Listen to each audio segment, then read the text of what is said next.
De acá en más, con María O'Donnell. un tutorial para tiempos complejos.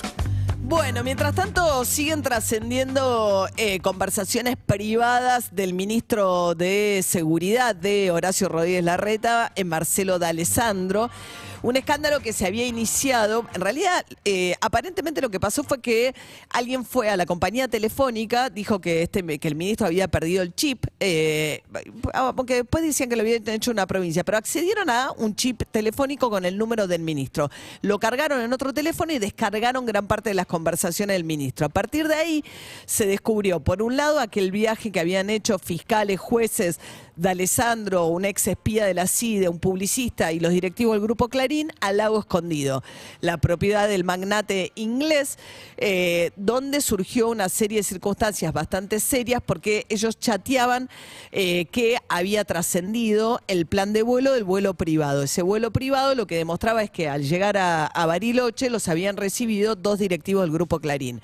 Claro, ninguno de los jueces ni fiscales había pedido permiso para hacer ese viaje, ni tampoco están en condiciones de aceptar invitaciones privadas de ese tipo, sobre todo de partes que pueden o que han tenido efectivamente causas judiciales en alguno de los juzgados de esos jueces, caso Ercolini.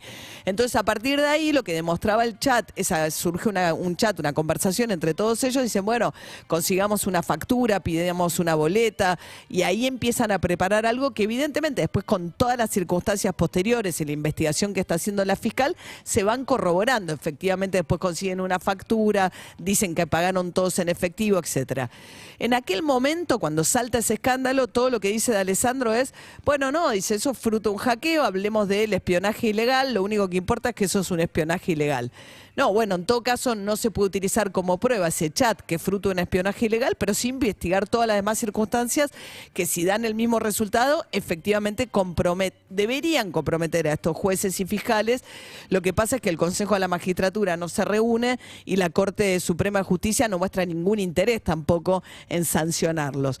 Pero sumado a esto, en ese mismo teléfono, ahora surge que tenía aparentemente, todo esto es a corroborar, Marcelo D'Alessandro una relación de amistad muy cercana con Silvio Robles, que es el vocero y mano derecha de Horacio Rosati, el titular de la Corte Suprema de Justicia de la Nación.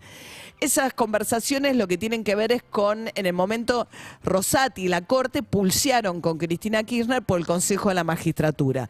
Primero, respecto de cómo debía integrarse, declararon inconstitucional una ley que había promovido Cristina Kirchner porque decían que tenía insuficiente representación de jueces y de los representantes de los abogados y los magistrados, y que se había hecho demasiado elevada, con una ley que promovió Cristina Kirchner, la presencia de la parte de los políticos, que hay representantes del Congreso, el Poder Ejecutivo, etcétera.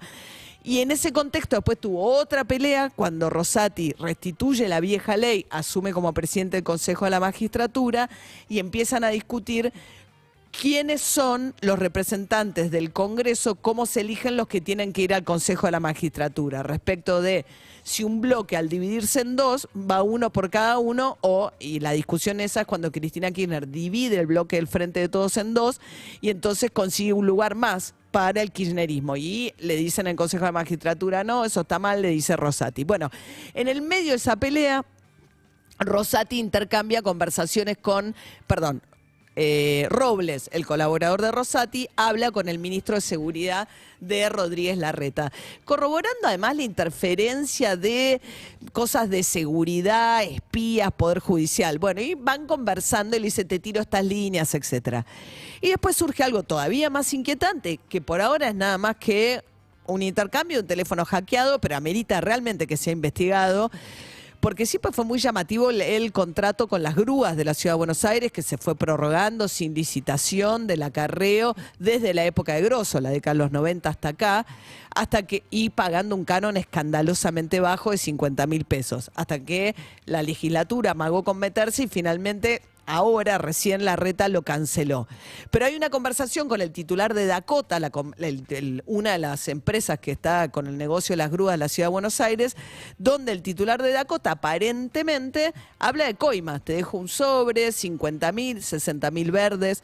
Bueno, todo eso debe ser, ojalá, espero, materia de una investigación. Y Larreta, que venía defendiendo a D'Alessandro, diciendo, no, hablemos del hackeo, no hablemos, no podemos, esto es espionaje ilegal. Seguramente va a tener que tomar alguna medida con su ministro de Seguridad a esta altura, el jefe de gobierno. Jefe de gobierno que por estas horas tiene que ir a Villa Langostura, a hablar con Macri, que le marca un poco la cancha, y con un enojo y una calentura muy grande dentro del PRO también, que hizo pública Patricia Bullrich, porque entiende que Larreta usa los cargos del gobierno de la ciudad para captar aliados y para perjudicarla a ella y robarle gente. Se calentó mucho Patricia Bullrich con Aldo Wolf, un diputado a la dura que se sumó al gobierno de Larreta, y hay mucho desconcierto y enojo, incluso dentro del equipo económico que asesora a Larreta, porque incorporó a Martín Redrado en un cargo rarísimo, además dentro de la ciudad. Redrado, recordemos que lo último que hizo en política fue ser parte del equipo de campaña de Sergio Massa. Con lo cual dicen, che, ¿cuál es el límite ideológico de quienes vienen de este lado? Pero además la idea es que inventa cargos que además contiene cosas opuestas entre sí. De un lado la metió a Silvia Lospenato, que era pañuelo verde en el Congreso, y por otro lado a Cynthia Houghton, que es la representante de los sectores más conservadores celestes que se manifestaron en la discusión por la legalización del aborto.